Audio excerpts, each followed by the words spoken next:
with these 2 lamps. Let's move to the next ones. Oh, this lamp seems to be getting a little wobbly. Let me make a note of it. No problems with this lamp. Good.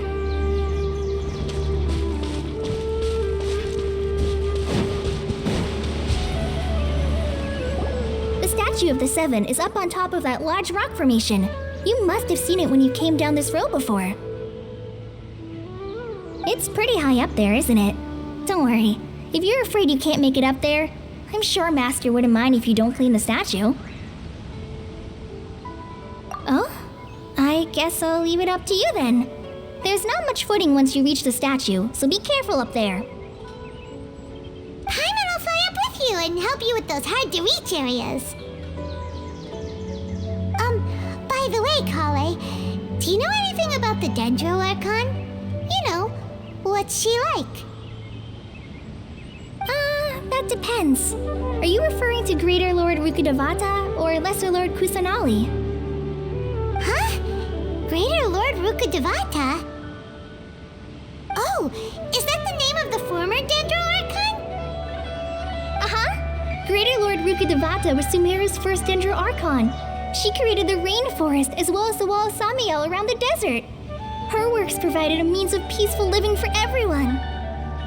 To the people of Sumeru, she's not only a symbol of wisdom, but also of power and kindness. Unfortunately, she disappeared in a great calamity that occurred a few hundred years ago.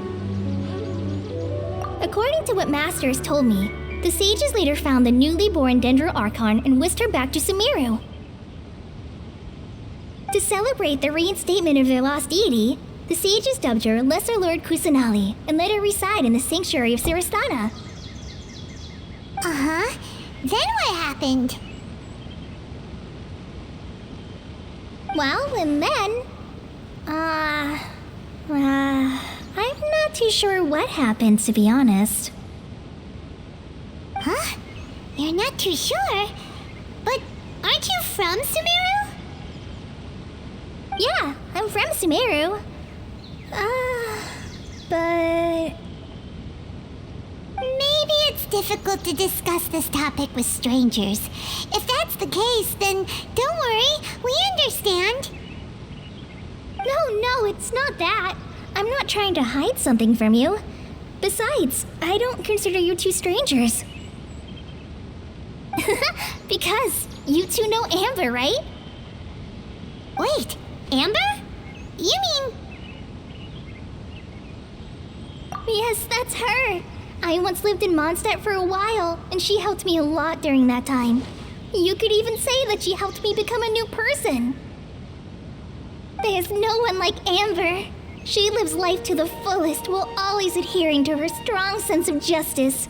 She's ready to answer the call for action at any moment, but is also very understanding of others. She's like the spark that lights the fire in everyone's heart around her.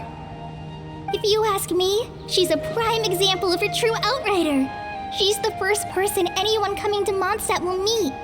You can't help but be enthralled by her charm and enthusiasm, causing you to fall in love with the lands of Mondstadt and...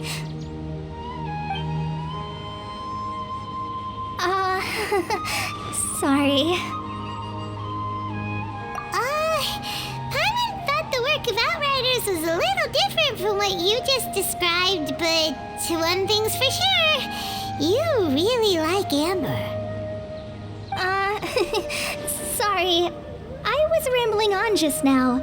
It must have sounded kind of weird. It's alright, Collei. Knowing that you're a friend of Amber somehow makes Paimon suddenly feel a lot closer to you. So, how do you know that we've met Amber? Well, after I returned to Sumeru, Amber and I have stayed in touch by writing each other letters. In one letter, she mentioned that Mondstadt was attacked by a fearsome dragon, but the city was saved by a mysterious blonde traveler and their floating companion. I knew you 2 were the ones she mentioned in the letter the moment I saw you. But, considering everything you've been through that day, I thought it'd be inappropriate to bring it up. Ah, so that's how you knew. Yep, so Please know that you two have my complete trust. Really. I wish I could tell you more about the Ginger Archon, but I have been away from Sumeru for some time, and I haven't read any books. Sorry. That's alright. You've already helped us a lot. We had never even heard of Greater Lord Rukkhadevata or the Sanctuary of Surasthana until you mentioned them. Oh, I'm happy that was helpful. There is one thing I want to ask, though. Why do you two want to know about the Ginger Archon?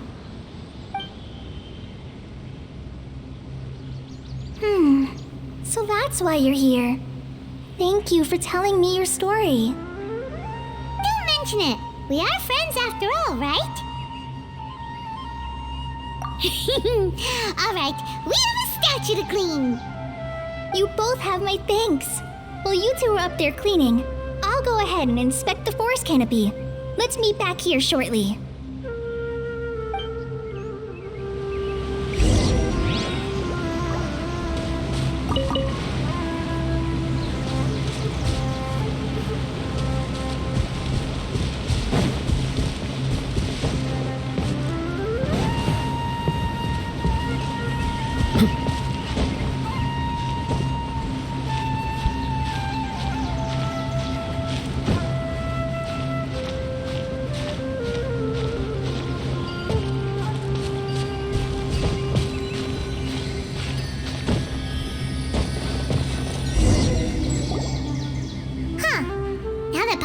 At it, the deity that's carved on the statue is kinda small. Do you think she's supposed to be Greater Lord Rukkhadevata or Lesser Lord Kusanali? You might be right. The statue does look kinda old. Well, anyway, we'll have to figure that out later. Let's get started on cleaning the statue. Paimon will fly up and take care of the top, and you clean everything below.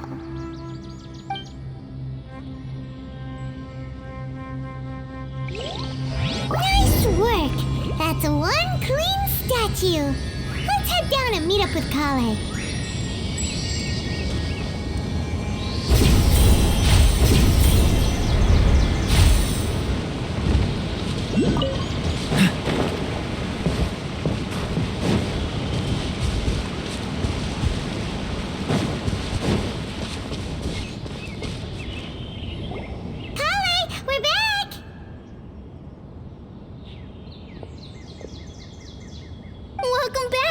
You must be tired after all that climbing.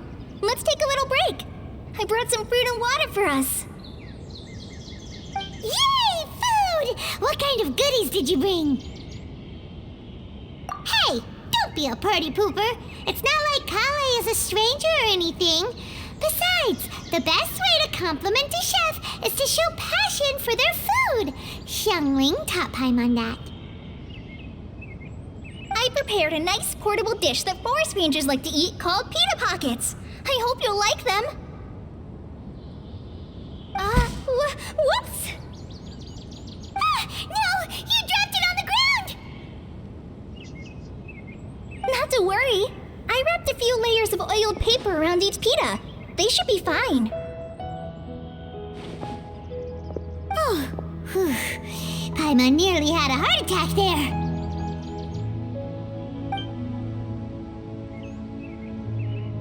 Those pitas are amazing! You're quite the cook, Collei. Thank goodness you wrapped them in paper. Paimon wouldn't have been able to sleep at night knowing something so tasty had been wasted. You really know how to compliment the chef, Paimon. Since you liked it so much, I'll be sure to give you a copy of the recipe sometime. I'll even include all my personal cooking pointers, so you'll be making your own pita pockets in no time. Yay! Thanks, Collei! It's hard to believe someone as diligent as you could have clumsy moments too. Oh, I guess it happens from time to time. So, Collei, don't you think that Tighnari's a little too strict with you? He won't let you touch anything without his permission. Paimon Paimon knocks stuff over all the time flying around the Traveler, but he's never said anything. Everyone has their clumsy moments. No, you've got the wrong idea about Master. Sure, he may seem a bit harsh at first, but with some time, you'll see that he's actually very kind-hearted. I've heard the veteran rangers say that Master is from some ancient and mysterious race that is known for their cunning wit and reclusive nature, but Master is actually very kind at heart. Oh, by the way, you've heard of the Academia, right? Well, there's a group called,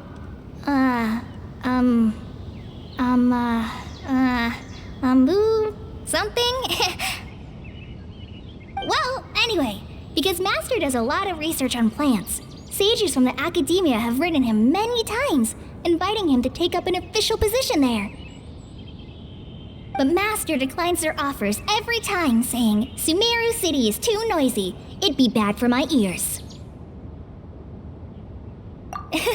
Seems you already know him well.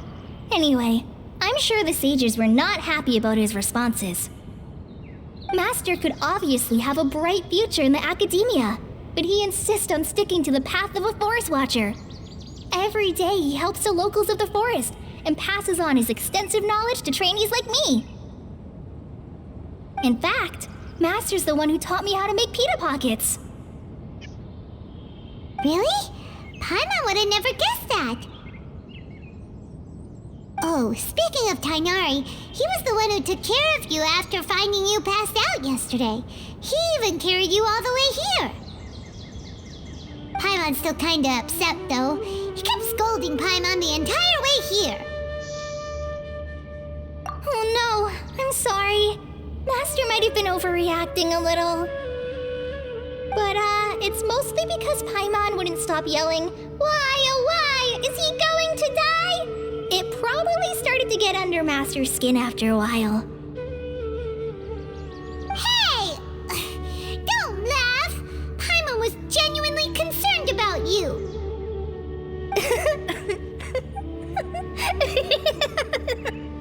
Hey! Now even Collei started to laugh. Ugh, that's it! Paimon won't forget this! It's time for some primordial wrath! No! Don't touch me!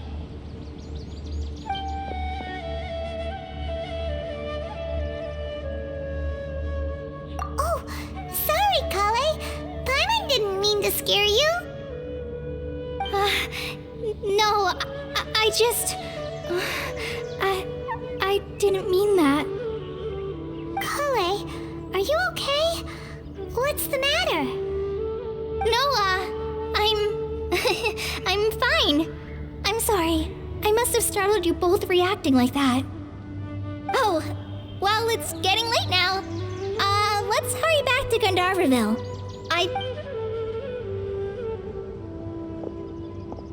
Huh? What was up with Collei just now? And why is she in such a hurry all of a sudden? Look, she's practically running back. Paimon can't even see her now.